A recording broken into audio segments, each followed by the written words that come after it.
Boshanger, Taiwan representative to India, senior officials of the CM's office, my dear Secretary, Industries Department, MDs of Guidance, SIPCOT, friends from Foxconn and Industry, ladies and gentlemen, வணக்கம். சமூக நீதியை நிலைநாட்டும் திராவிட model அரசின் முக்கியமான குறிக்கோள் பாலின சமத்துவம். திராவிட நாயகன் நமது மாண்புமிகு தமிழ்நாடு முதலமைச்சர் அவர்களின் ஆட்சியில் தொழில்துறையில் பெண்களுக்கான வேலைவாய்ப்புகள் மிகப்பெரிய அளவில் உருவாக்கப்பட்டு இந்தியாவிலேயே இந்த நாட்டிலேயே பெண் பணியாளர்கள் அதிகம் உள்ள மாநிலம் என்ற பெருமையை தமிழ்நாடு இன்று பெற்றுள்ளது. இந்த நிலையில் அந்த பெண்களுக்காக பணி பாதுகாப்பு, பணி செய்யும் இடத்தில் தங்குவதற்கான அடிப்படை வசதிகள், நவீன கட்டமைப்பு வசதிகள் போன்றவற்றை உருவாக்கி தருவதை லட்சியமாக கொண்டிருக்கிறது இந்த திராவிட மாடல் அரசு. அந்த லட்சியத்தை நிறைவேற்றுவதற்கு ஒரு படியாக கை கொடுக்கும் வகையில் தமிழ்நாடு தொழில்துறையில் சிப்காட் நிறுவனம் ஆயிரக்கணக்கான பெண் பணியாளர்களுக்கு பயன்பெறும் வகையில் பாதுகாப்பான நவீன கட்டமைப்பை உள்ளடக்கிய உயர்தர விடுதிகளை இந்தியாவிலேயே முதல் முறையாக இங்கே நமது தமிழ்நாட்டில் 706.5 கோடி ரூபாய் செலவில் உருவாக்கி இருக்கிறது. திராவிட மாடல் அரசின் சமூக நலன் சார்ந்த தொழில்துறை வளர்ச்சியின் பெருமைமிக்க வரலாற்று சிறப்புமிக்க நாள் இந்த நாள். இங்கே வருகை தந்திருக்கும் ஃபாக்ஸ்கான் நிறுவன நண்பர்களின் புரிதலுக்காக ஒரு சில வரிகள் ஆங்கிலத்தில் கூற விரும்புகிறேன். Dear Mr. Liu, dear Mr. Chairman, Foxconn has been a long-standing, trustworthy partner of Tamil Nadu, and our Honorable Chief Minister fully recognizes the value of this relationship, of this present partnership, and the astounding potential to scale up this partnership multifold.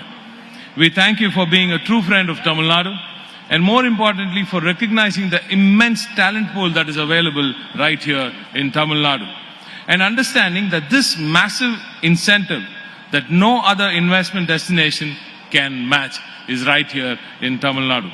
We are truly happy that you also understand that the unmatched production output that comes out of this talent, of this tailor-made talent, is going to improve even more with projects like this, which make the workplace healthier, happier, and thus more productive.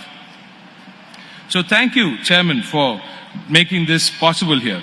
The investments that come into Tamil Nadu have multiplied rapidly over the past few years because the Honorable Chief Minister of Tamil Nadu is on a mission mode to increase Sriperumbudur சிப்காட்டில் 18,000 பணியாளர்கள் தங்கும் வகையில் கட்டப்பட்டுள்ள குடியிருப்புகளை முதலமைச்சர் மு.க. ஸ்டாலின் சற்று நேரத்தில் திறந்து வைக்க இருக்கிறார்.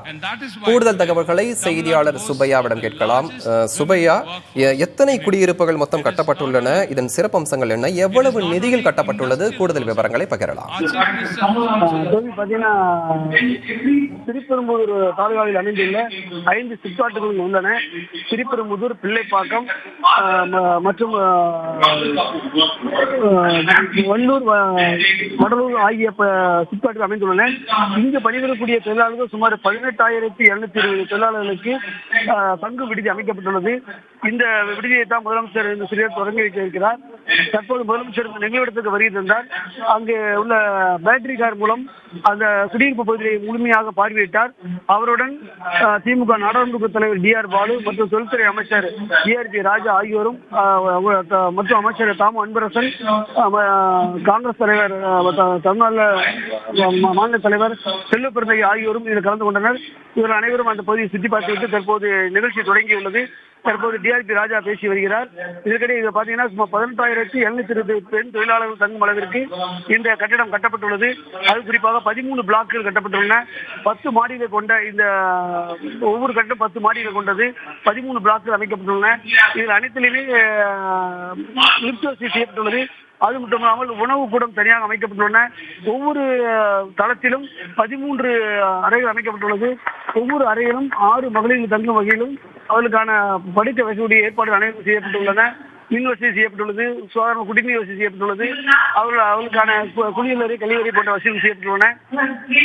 மயிலை பொறுத்த இந்த வளாகம் 20 ஏக்கர் நிலப்பரப்பில் கட்டப்பட்டுள்ளதால் விசாலமான பகுதியாக உள்ளது. இங்கு அங்கு பணிபுரியக்கூடிய வாகனங்கள் வந்து செல்லக்கூடிய அளவுக்கு அனைத்து ஏற்பாடுகளும் செய்யப்பட்டுள்ளன. இங்கிருந்து அந்த பணியிடத்துக்கு நேரடியாக சென்று வரும் வகையில் அனைத்து ஏற்பாடுகளையும் தமிழக அரசு இந்த கட்டடங்கள் மூலம் புதிய குடியிருப்புகளை ஏற்படுத்தி கொடுத்துள்ளது. அந்த நிகழ்ச்சி தான் தற்போது நடைபெற்று வருகிறது. Taufiq,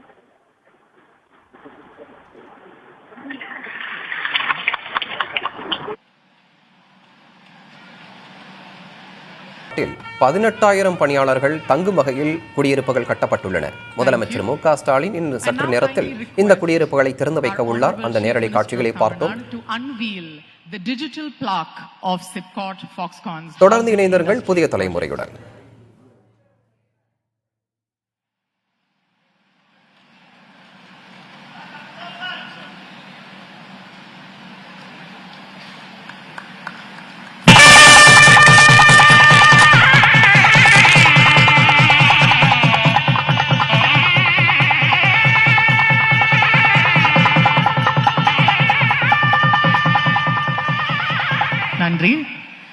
Next, we present a short film showcasing the industrial housing units, highlighting the thoughtful design and amenities provided to ensure the well-being.